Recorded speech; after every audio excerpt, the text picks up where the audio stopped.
Vengeance!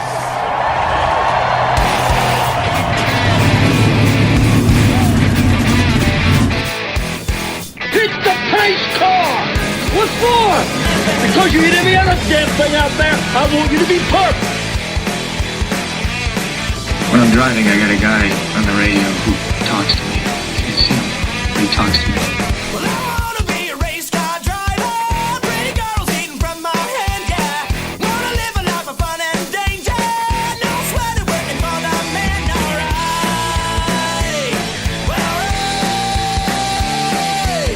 Well, I wanna be a firefighter.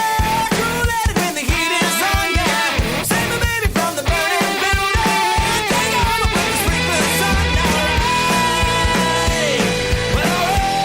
No, he didn't slam you, he didn't bump you, he didn't nudge you. He rubbed you.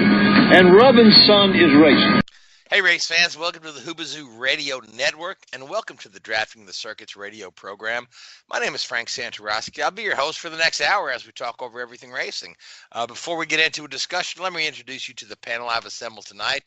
With me from Richard Childress Racing, Mr. Gray Warren, the CEO of Eau Rouge Engineering, Richard Youden from Indycar.com, Joey Barnes, and the NASCAR correspondent at Motorsports Tribune, Seth Eggert.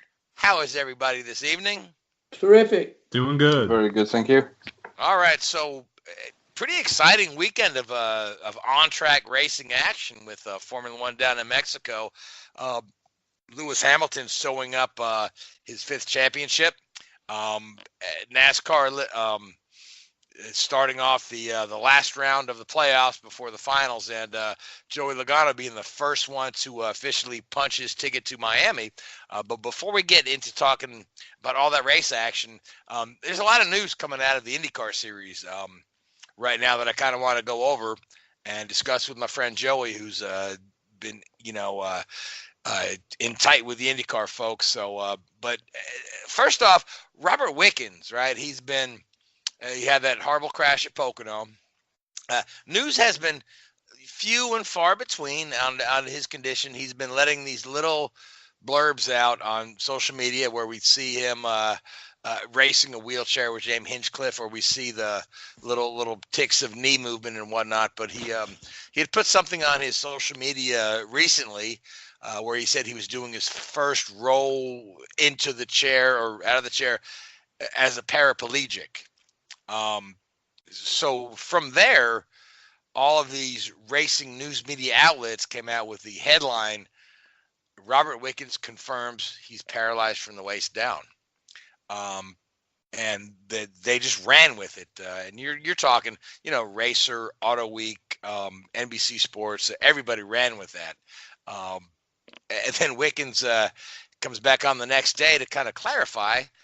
His comment of being paraplegic is that, yes, he is indeed paralyzed at the moment, but he does have sparks of leg movement here and there, and he's trying to spark those muscles.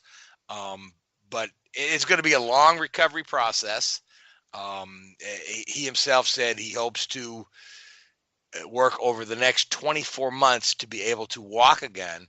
But the fact he said, that he's going to work hard to be able to walk again, that's a little brighter than paralyzed from the waist down. There is some hope. So, but in the meantime, while we're wishing Robbie well, Marcus Ericsson has been signed to fill that seat alongside James Hinchcliffe. They're going to number the car 7.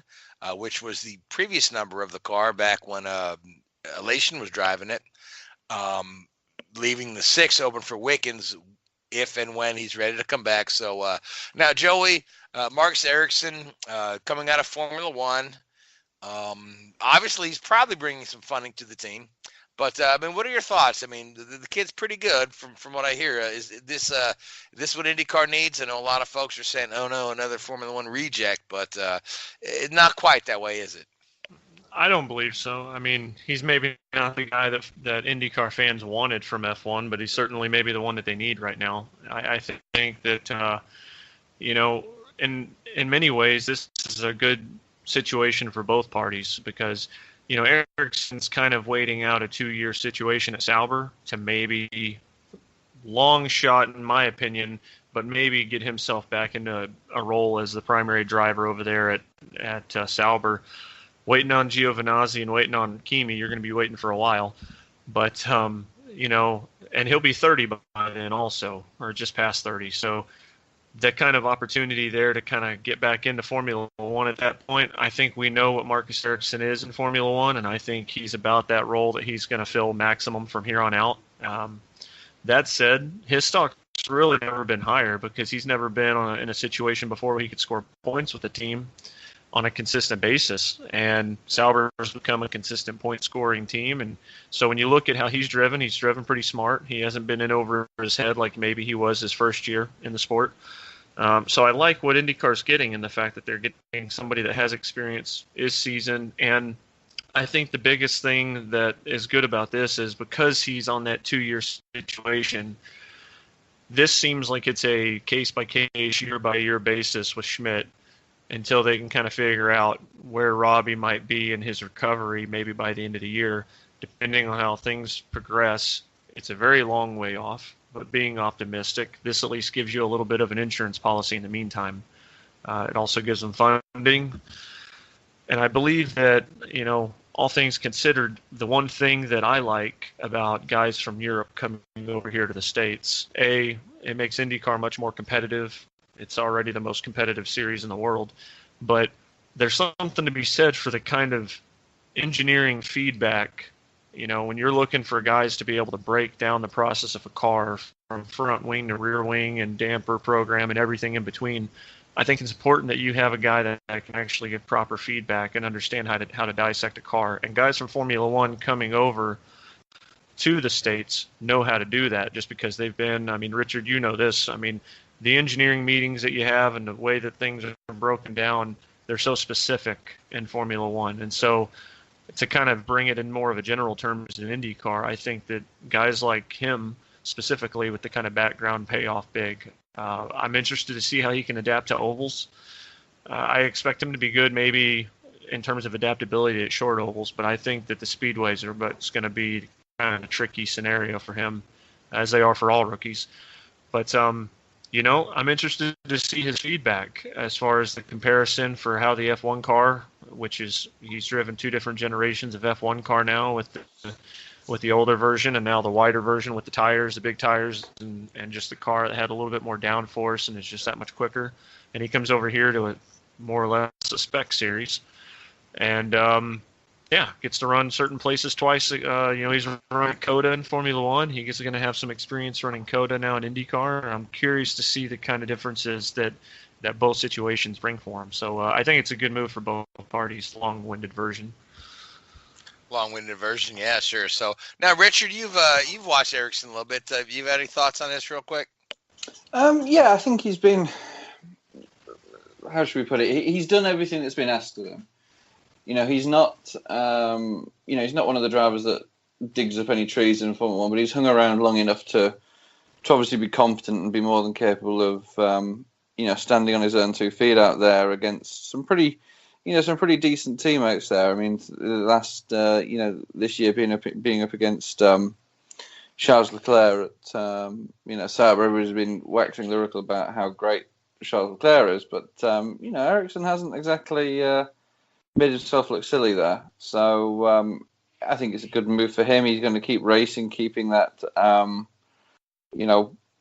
competitive edge going, which I think is important for anybody that, maybe wants to get a drive back in Formula One at some point in the future. But is he one of the superstars of the sport? As Joe mentioned earlier, he's not the guy that people wanted to come over from Formula One, but he's certainly extremely competent and will, give it a good go and be committed to it. So I think it's a good move for him. I personally, I can't see him getting back into Formula One. I think he's had an opportunity. He's proven he's a solid driver, but he's nothing much more than that. I mean, here's the thing that I think is kind of interesting is that we've had guys like Jordan King and even Alfonso Solis Jr., who's a Force India test driver, come over here, and we've seen that, especially with Jordan King, where maybe the pace was kind of there, but the results just haven't been able to be there to put a complete race together. I mean, this is a full-on driver who's hit the top marks in motorsport, being in Formula One. Whether that comes off of being a paid driver or not, at the end of the day, he's also, as Richard said, kind of been able to stand his ground over the years and evolve and get better, because he wasn't very good when he first got into the sport. He's Charles Pick level in some regard. So, yes. but that said, and this is where I wanted to pick Richard's brain on it. Do you find it kind of fascinating that we're starting to see, it wasn't that long ago that the World Endurance Championship was the place that Formula One drivers went whenever they wanted to kind of go post-career. Mark Webber, Jenson Button, Fernando's flirting with Toyota right now. Do you find it kind of fascinating that we're starting to see a changing of the guard where, I don't know if it's by default with stuff that's gone on with WEC over the years, or if it's just because there's much more attention being put on on IndyCar now. There seems to be a little bit of a changing of the guard as far as where drivers are putting their eggs, which basket they're putting their eggs in, and I feel like it's.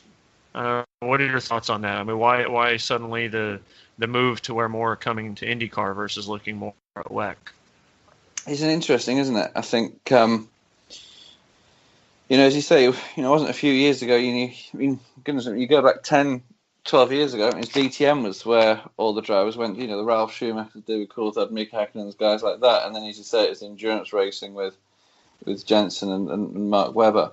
And now, you're seeing guys show real interest in, expanding the single seater. So, the Formula E with Stoffel Van Dorn and guys like that, and IndyCar with Ericsson and Alonso potentially.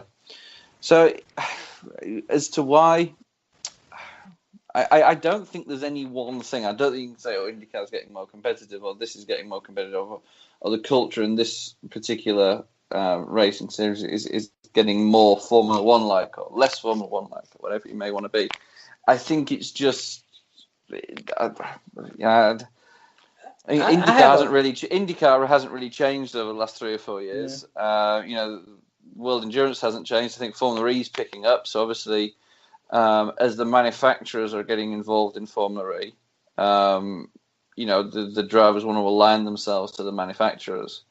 So it could be potentially something.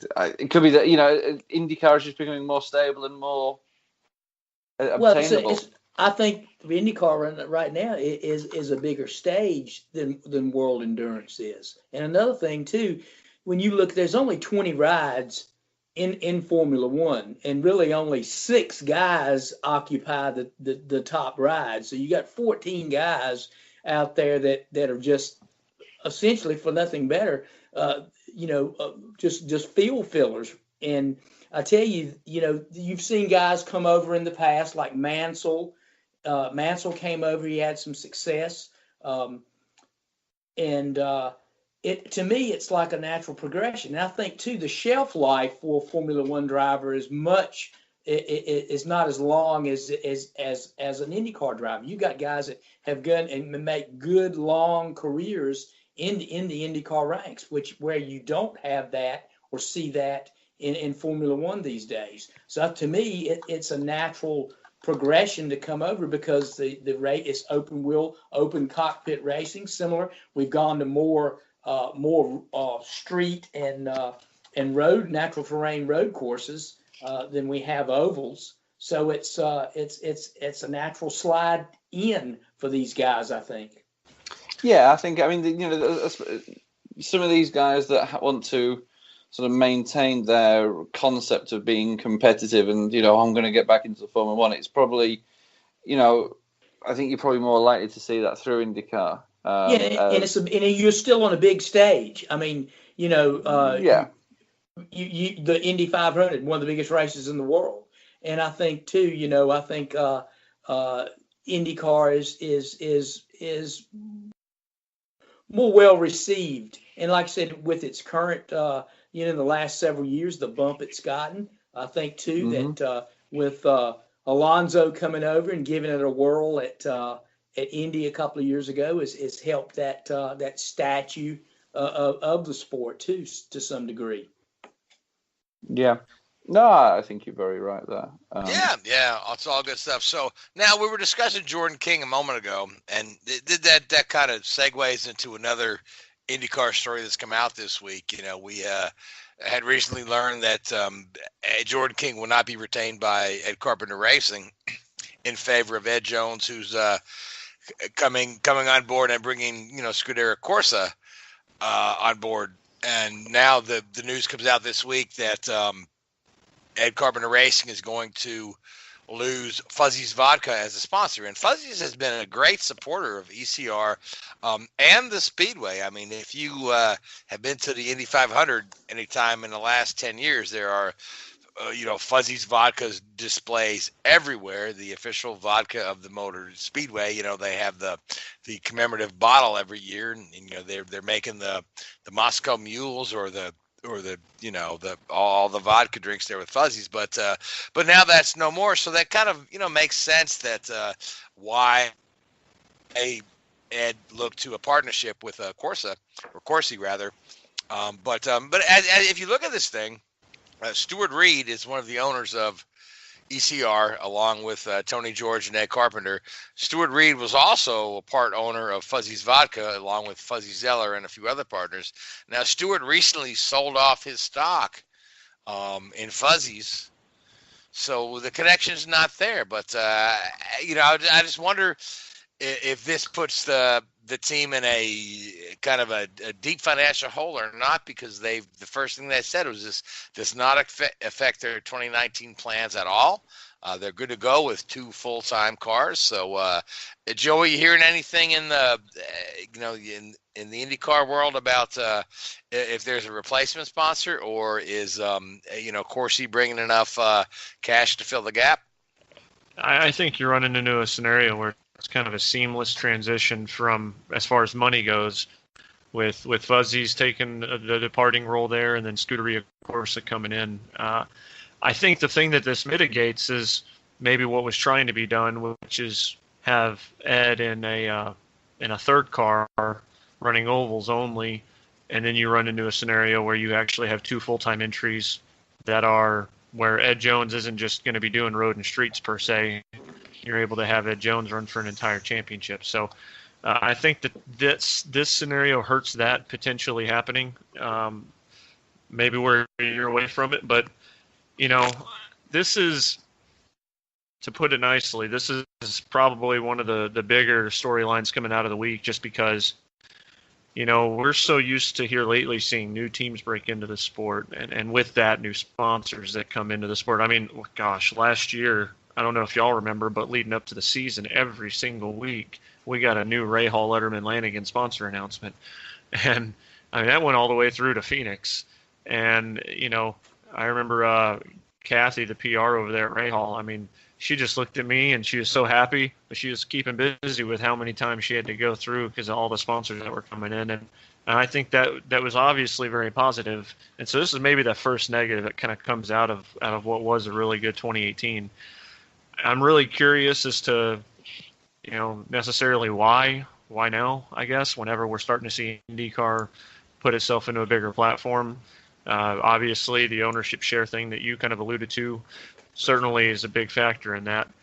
But, I'm a big advocate in thinking a couple of things, and that's, in my opinion, we don't obviously have any more of the RJ Reynolds tobacco stuff that's broadcast everywhere, advertising and stuff. So to me, the money that we lost back in the day, where tobacco filled, is now being represented with energy drinks.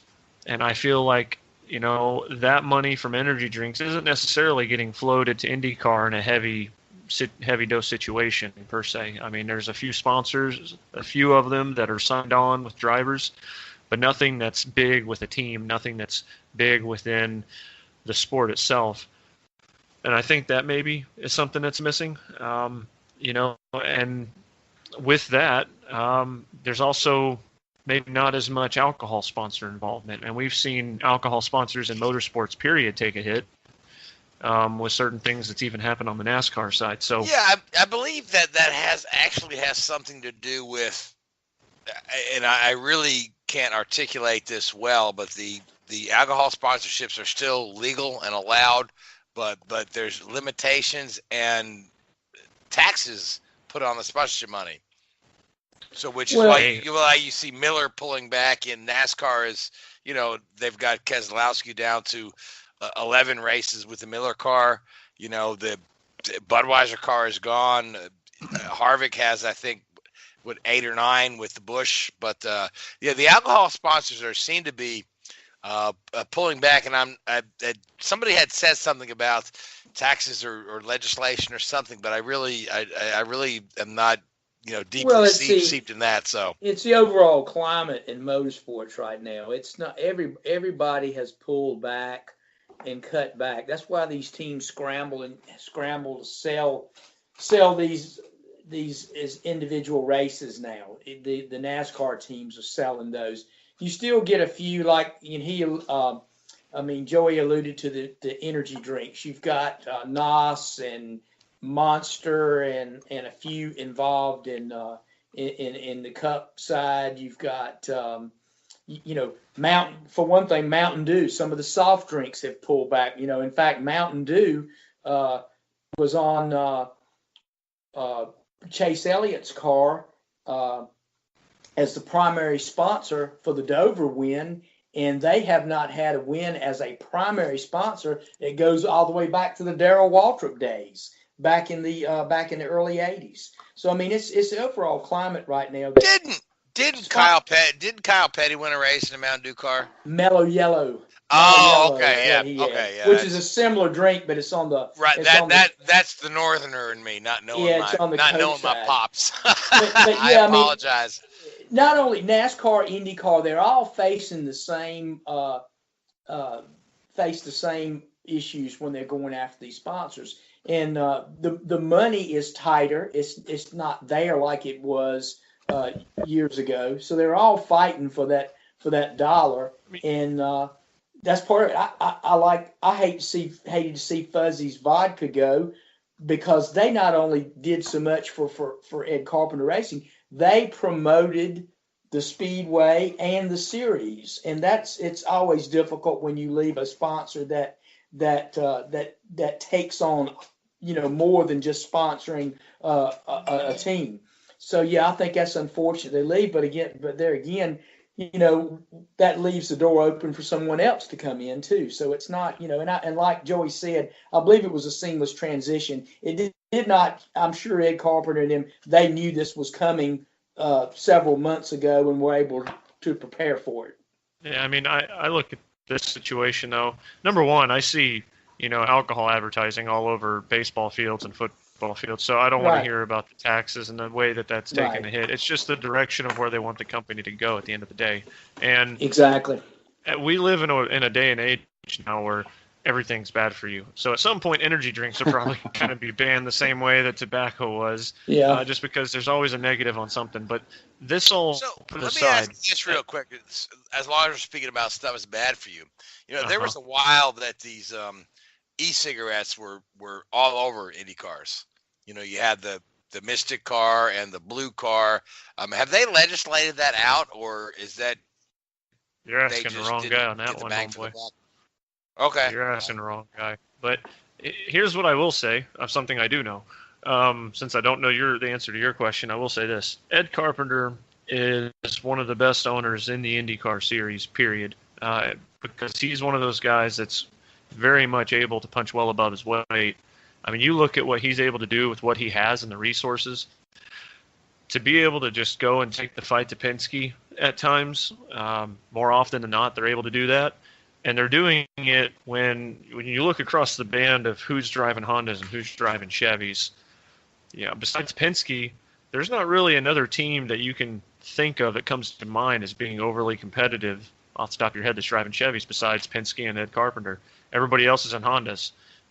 Maybe Carlin and Juncos and those guys can start to come into the fold, but all the big name teams besides Penske and Carpenter are all driving Hondas, and I think it's so crucial that as far as a balance of power here, that sponsors recognize what they can get with a team like Ed Carpenter Racing, because they're going to get a top-notch organization with a good talent in Spencer Pigot, a good owner in Ed Carpenter who clearly knows what he's doing inside and out. And, let's see how this progression goes with Ed Jones. They may have found their next guy that can pair off with Spencer after Ed hangs it up for good. All right. So, good stuff there. We wish Ed Carpenter team the best. Again, like you said, they've done less with more of this. They have consistently won races, with Newgarden, with Conway. They weren't expected to win. So, one last bit of IndyCar news before we start talking, because we've got we need to save some time to talk about Formula One and NASCAR that both actually race this weekend. But IndyCar's hit the track at COTA for the first time. The one guy who had driven at COTA before, Rossi, was there, and of course, Carlin had their mystery driver. Which we all know was R.C. Enerson. So, Joey, what are you hearing about the test at COTA? A lot of the feedback I heard from the drivers was very positive. Tony Kanaan had said that the track was very physical, and Kanaan being one of the most physically fit guys out there, he says, "Yeah, I got to go to the gym and change my routine a little bit." So, what else are you hearing? Yeah, I mean, everything I've heard coming out of there has been pretty positive, and I would expect that track to be incredibly challenging. I mean, that's one of the few tracks that Formula One runs on that actually has something unique to offer. So you've got a blend of elevation changes, the offset S's, let alone the turn one being a very, I don't know another way to say this, altitude changing off-camber left-hander that leads down into the offset S's. So double apex in the back end. There's a lot there for the drivers to love. There's a lot there for the fans to like in terms of what kind of racing product that they're going to get. And I'm very intrigued to see what IndyCar can do there, because we've got this tire test. We've got spring training there in February. The second race of the season for IndyCar is going to be down there in Austin. When you match that up with what kind of show we normally see out of IndyCar, especially with this Universal Aero Kit, I'm intrigued to see what we're going to get compared to what we saw at a Formula One just a couple weeks ago. I mean, that was the race of the year so far. And, if IndyCar can get anything close to that, I mean, I think it's going to be a home run for sure. I think it's intriguing that we learned who the mystery driver was for Carlin. I don't know if it was too much of a surprise to some of us, but I think what's going to be fascinating to see, there's some people that I've talked to that think that he's a third driver, and there's other people that think that maybe he is, in fact, Kimball's replacement. So take that what you will. I know that there's still a few things up in the air. There's nothing that's been made official, so I'm not going to put my name in the hat and give an opinion on what I think the situation is, but I just know that depending on who you talk to, that's kind of the situation right now at Carlin. Yeah, I know Charlie's got some funding. He doesn't have the same amount he had last year, but he's still got some. So I don't know if that's going to keep him in a Carlin car or perhaps see him in a partial season with Juncos. But I'll tell you what, I really like Charlie Kimball. The guy gets a bad rap sometimes, but I've had some great conversation with him. I think he's a stand-up guy. And I hope that, if he's out of Carlin, I hope that he finds a way to stay in the series next year. So, but with that being said, let's move on. Talk about this race at Martinsville.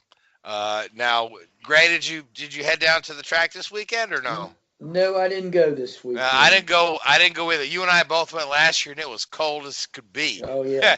I really think this late October date is not sit well for the mountains of Virginia, but my gosh, what a good race! Close quarter racing, bumping and banging, and right up there at the end, we had Joey Logano, trying to hold off Martin Truex, couldn't. Martin finally got him, but he left the door open. Joey moved him over, right? He didn't spin him. He didn't wreck him. He moved him over. Denny Hamlin nearly took the win. If that start-finish line was 100 yards up, Denny Hamlin wins that race for the two of them banging. But the aftermath of it is, Joey's headed to Miami. with a golden ticket. And Martin is not happy, giving him the thumbs down. But so Seth, Gray, you guys go ahead and break down this Martinsville race. Well, it was interesting, and of course the stage was set. It's the first race and the last segment before that will settle the championship four. So it's very important to punch your ticket, like you said, to go there. That you get it done, get it over with, and it doesn't matter what happens at Texas and Phoenix. You're already set. So yeah, a lot at stake. A win is a big enough deal, but when you add that into the transfer, it makes it huge. And yeah, controversial finish, but these are race car drivers that are paid to win, and that's what you do. You can look at it many different ways, and you're going to ask 10 fans, and you're going to get 10 different views on it. But Truex left the door open for raced him hard and got around him, left the door open for Joey, and Joey did what he was paid to do, was get the win. And he had the roles been reversed, it would have been the same thing. So it's just the way it went. It was a very competitive race, but pretty much Joey dominated it most of the day, led the most laps, and kept himself in position to win. His pit crew did a fantastic job for him all day. He was +8 on pit stop exchanges, and that's pretty incredible. They didn't lose a single position, and in fact gained him 8 positions throughout the day during each pit stop exchange, and that's extraordinary. And very important at a track like Martinsville, where track position is so important.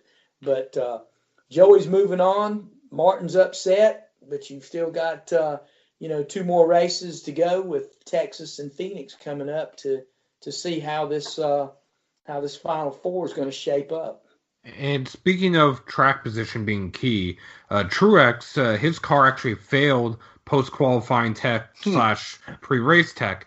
And the way they did it this weekend, because it was an impound race, his qualifying time was disallowed. And he actually started outside the top 35. So just for him to climb all the way up to second place at a track like Martinsville is impressive all its own. Yes, it is. Yeah, I believe he finished third, though.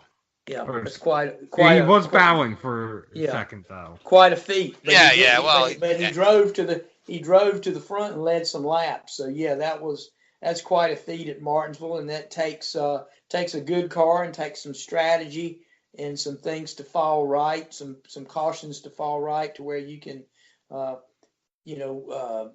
pit, not pit, and gain some track position. And of course, they played their cards right and put themselves in position to win.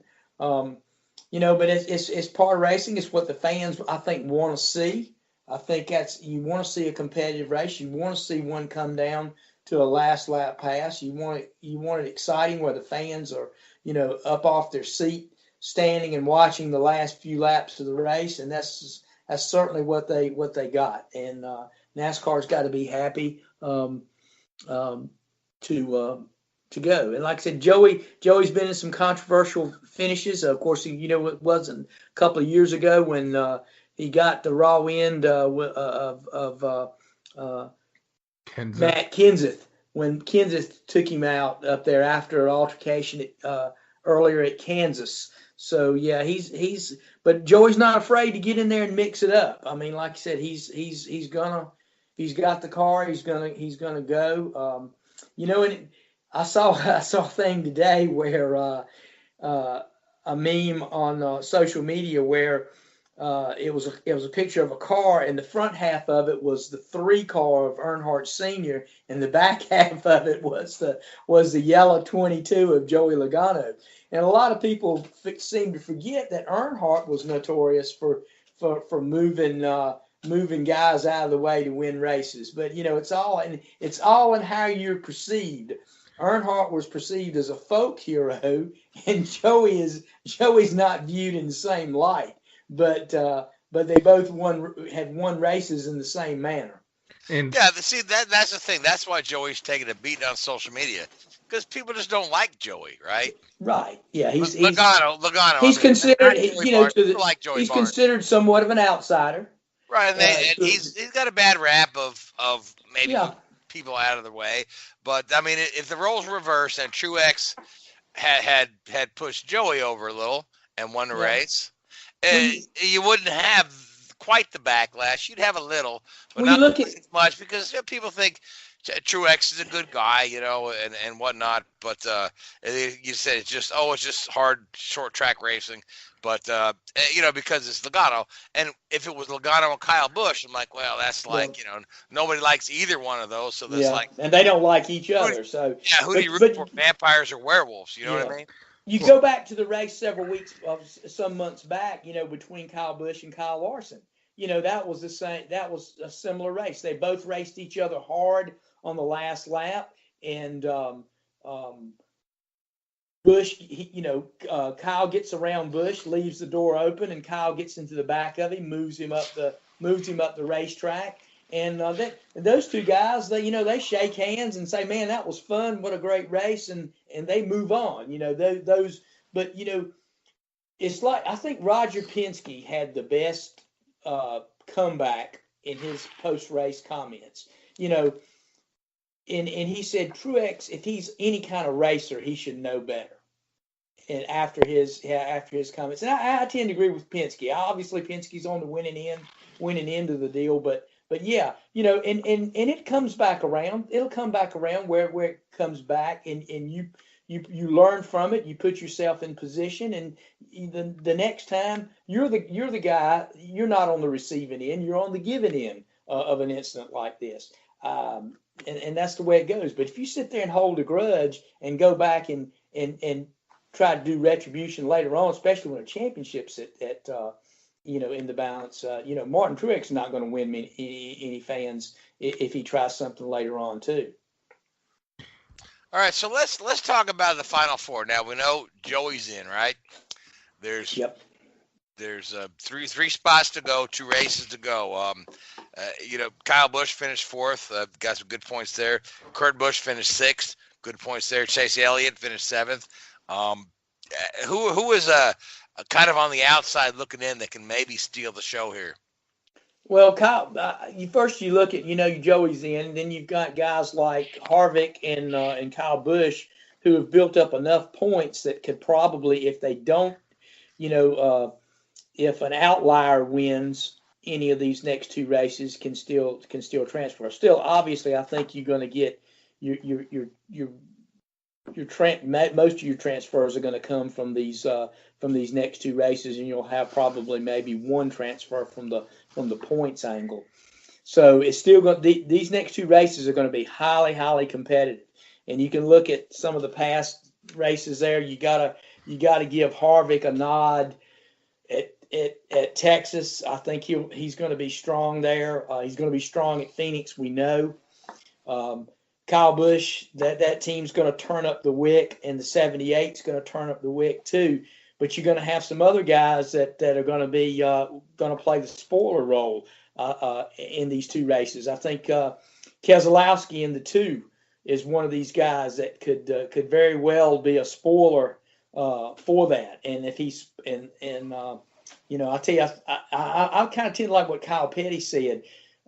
When the 2 car got eliminated in the last round, I think a lot of guys breathed a sigh of relief because he would be formidable if he went to transfer to this next round and then had a shot at transferring to Miami. But I still think you got your favorites, the top 3, the big 3, if you want to call them it. I still think they may be the favorites to transfer along with Logano. Meanwhile, last week I made the prediction that I didn't think any of the top 3 is going to win in this round. I still don't think that they're going to win in this round, only because, yes, they're going to try turning up the wick, but it seems like all 3 of them have lost a little bit of their thunder that they've had throughout the entire season. I mean, you've had Chase Elliott come to life. You've had Keselowski, as you said. Almirola seems to be finding his stride. So there's a number of different drivers.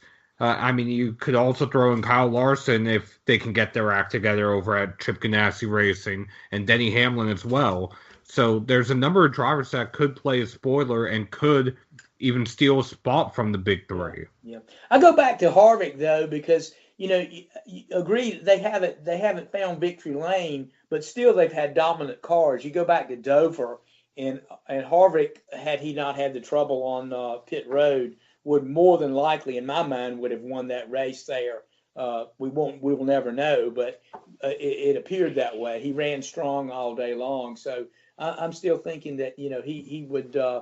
He's still going to be formidable, particularly going to Texas, and we all know his track record at Phoenix. But law of averages says at Phoenix, it's time for him to not run as well there as he has in the past. But yeah, you're right. There's a lot of guys that are on the outside that could prove to be spoilers in this deal. So we'll just have to. I mean, I look forward to these next two races. They're going to be highly anticipated and I think very exciting. Absolutely, yeah. So, so the four guys below the cut line coming out of Martinsville are Kurt Busch, Chase Elliott, Clint Boyer, and Eric Almirola. Eric Almirola is 50 points back. Clint's 42, 31 for Chase, and 25 for Kurt Busch, but Harvick's 25 plus. So there's a 50-point swing between cut line, the guy above the cut line and the guy below. It's a 50-point swing.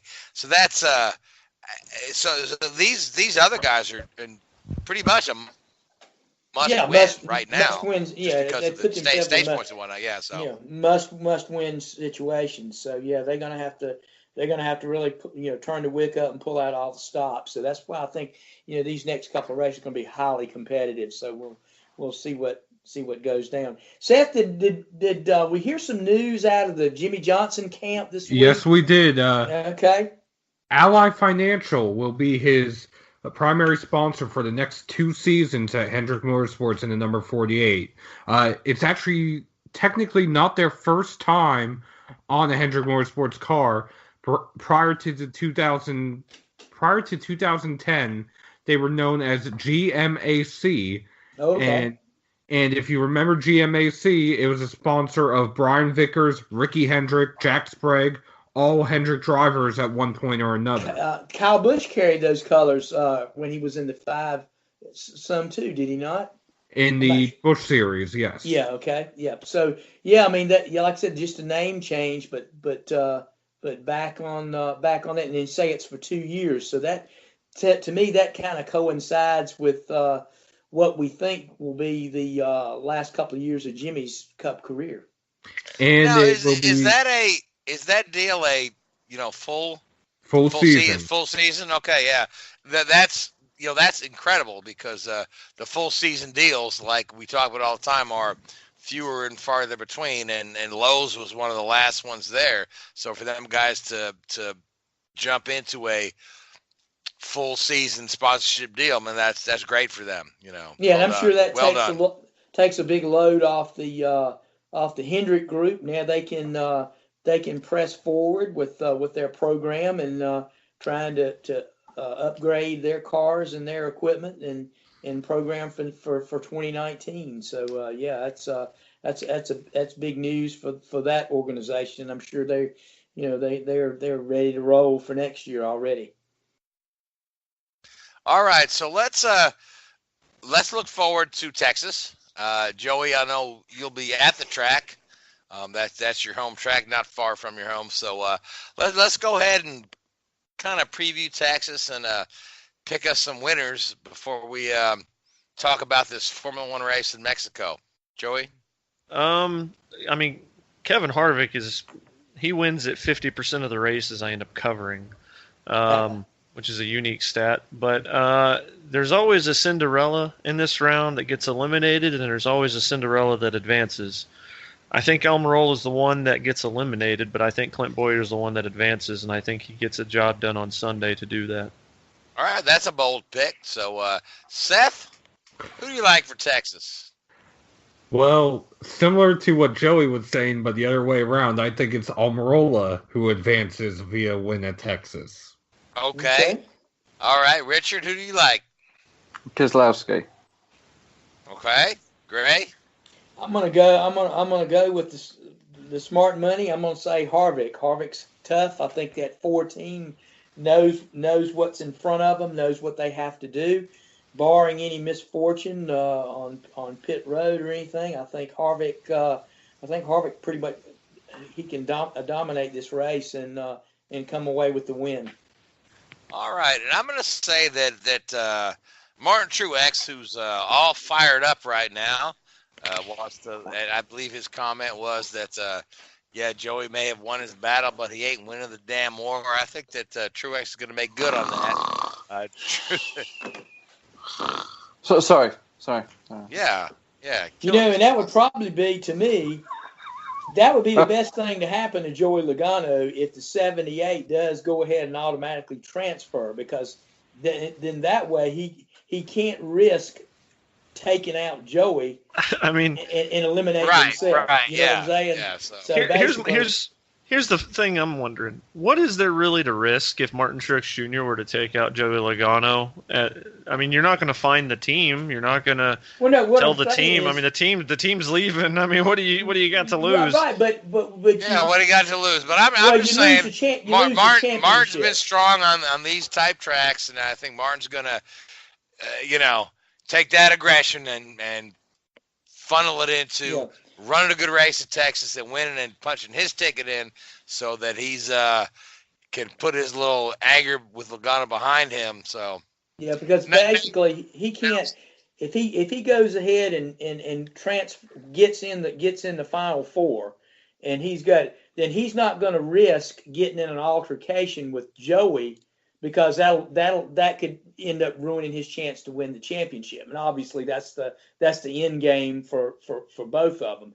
If something were to happen to where, say, his shot at winning the championship is gone before we get to Miami, or before the end of the race at Miami, then he may want to extract some revenge then. But I think basically if he's still got a shot going in to win at Miami, he's not going to do anything that could actually cause him to be taken out in an altercation with Joey Logano too. So basically it's going to have to see how it plays out.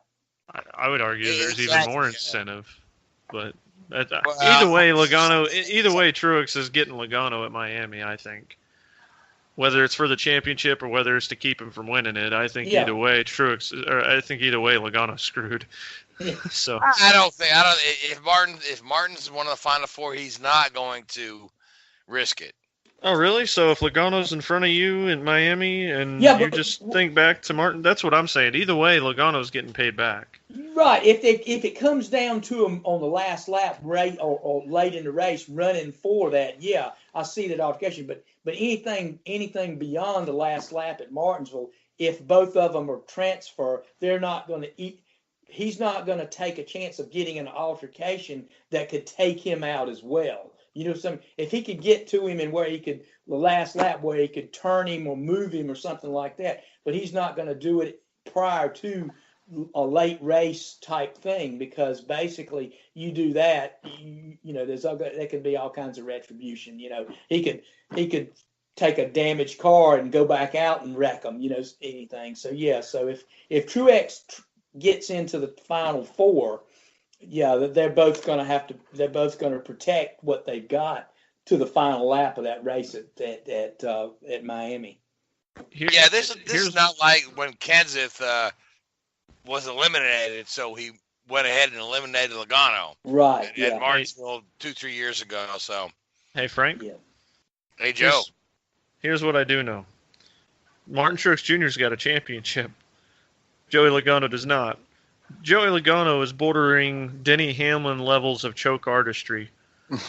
Oh yeah. I mean, that could happen too. Let's be honest here. I mean, that's literally what's on the line this year. they could take one another out and let Kyle Busch or Kevin Harvick win another. Yeah. So, and we haven't had a repeat winner since the the playoff format. So.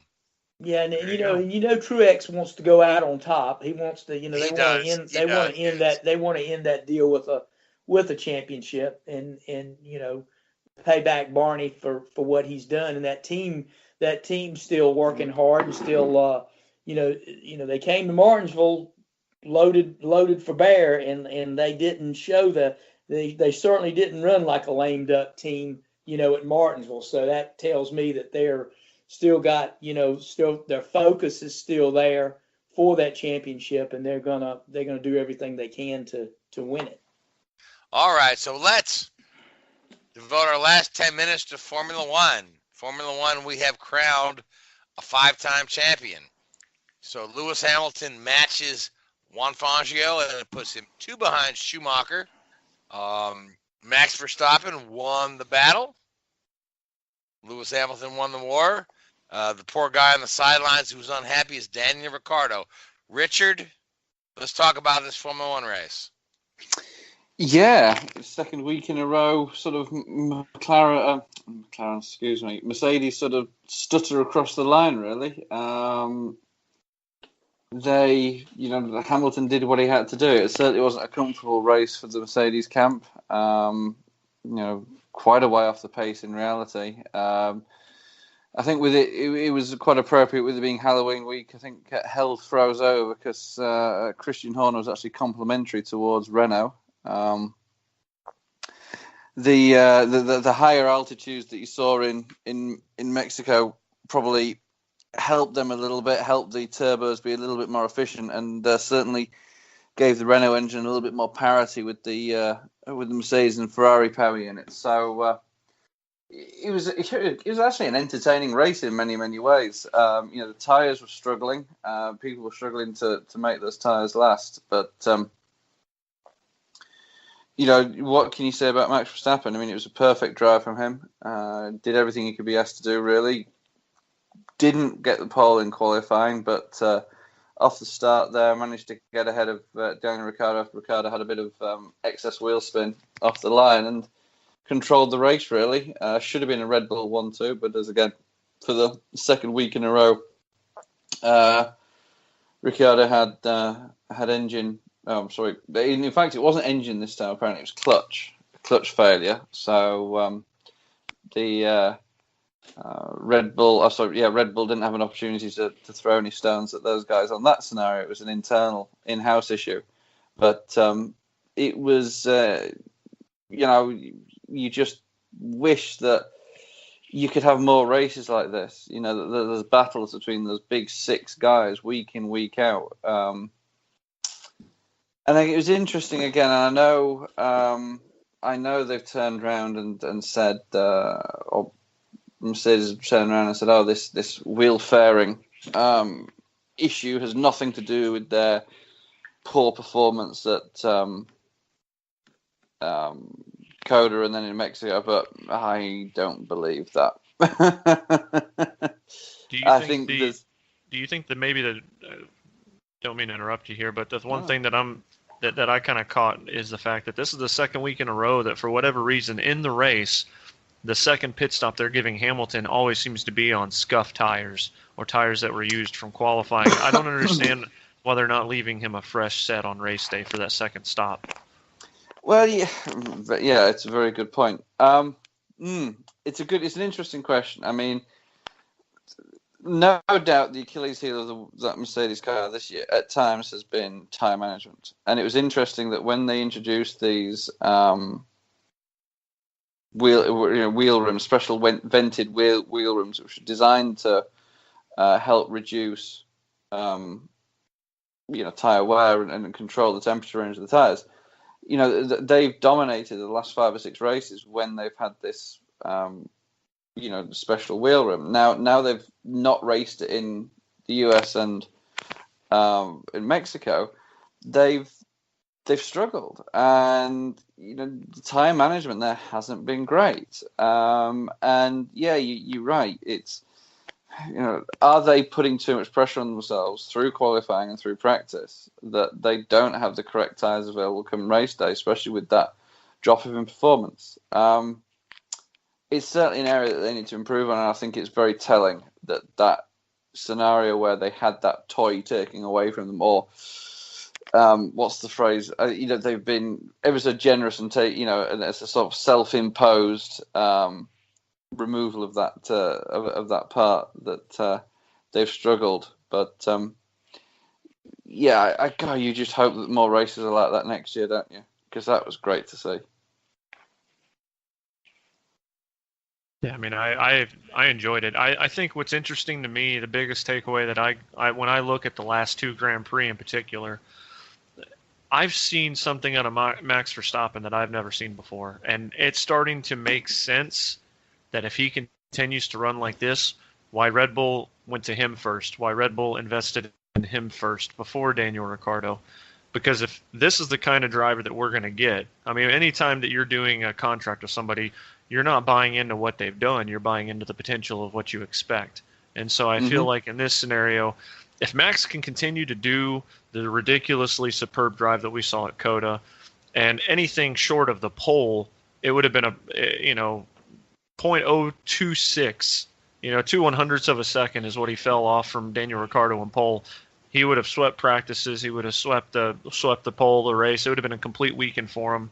He's still on par to be the youngest pole winner should he get pole anytime in like the next year. So, from that perspective, I mean, it's crazy to think about how much more there's still left to see of Verstappen. Whenever we've got him at Red Bull, they're trying to build around their next Vettel. Charles Leclerc at Ferrari, guys like that. He's impressed me, and I've always been, this for a fact, Richard, I've always been really critical of Verstappen. I'm not always the guy that has the nicest things to say, but, we're starting to see the shell crack around Ricciardo, and we're really starting to see the best out of Max Verstappen, and it certainly looks like Christian Horner and company have made the right decision moving forward for their organization. How long? It's interesting because what kind I of think contract does he have? I'm sorry. That'd be the trick. Good question. 5 year. I thought it was 5 year. Yeah, it's a long. It's a keep him in the fold. Yeah, 5 years. I mean, I think the most interesting thing about it is, obviously, Verstappen came on when he was at Toro Rosso, as a 17-year-old or whatever crazy age it was that he first drove in Formula 1. He's always been touted as the guy that's going to take it to Hamilton and Vettel and guys like that. And then he obviously got that win in Spain, his first drive for Red Bull, which really sort of made people sit up and take note. But it's, I don't know. There's something. He sort of stagnated a little bit, but I think you're right. In the last few weeks and months, you've certainly seen his ability come through, and it may just be because he's been in a car that's had the ability to win. Well, and he's maturing. I mean, basically, there was a recklessness about him. When he first started, he got that first win at Spain. What's that been? 2 years ago now? 2.5 years ago now. Yeah, 2.5 years ago. So I mean, basically, he's kind of matured in that ride, and like Joey said, basically, they put him in that thing based on potential. I know Frank's going to kill us if we don't cover this with the little few minutes we have left, because Verstappen is naturally stealing Hamilton's thunder in this scenario. Just briefly, what's the magnitude of what we just witnessed this past weekend with Hamilton's getting his 5th championship, Richard? I mean, you've got to give the guy credit, massively without any hesitation. And I think the most impressive thing this year is the fact that Bottas hasn't won. It obviously shows the level of competitiveness within the grid that Hamilton's won 8 races this season, and Bottas hasn't won any. And admittedly, at certain situations, he's been playing the number 2 role unfairly, I think, in many people's eyes. But he, this season has been pretty damn impressive. It really has. You got to give the guy credit. I think and this has probably been one of his better drives because basically he's been challenged this year, and in other several of his other championships he wasn't challenged that much. It was a foregone conclusion that he was going to drive the Mercedes to the World Championship. This year, I think he was challenged somewhat because of the resurgence of Ferrari. yeah, and he's put himself out there. He's stepped up his game.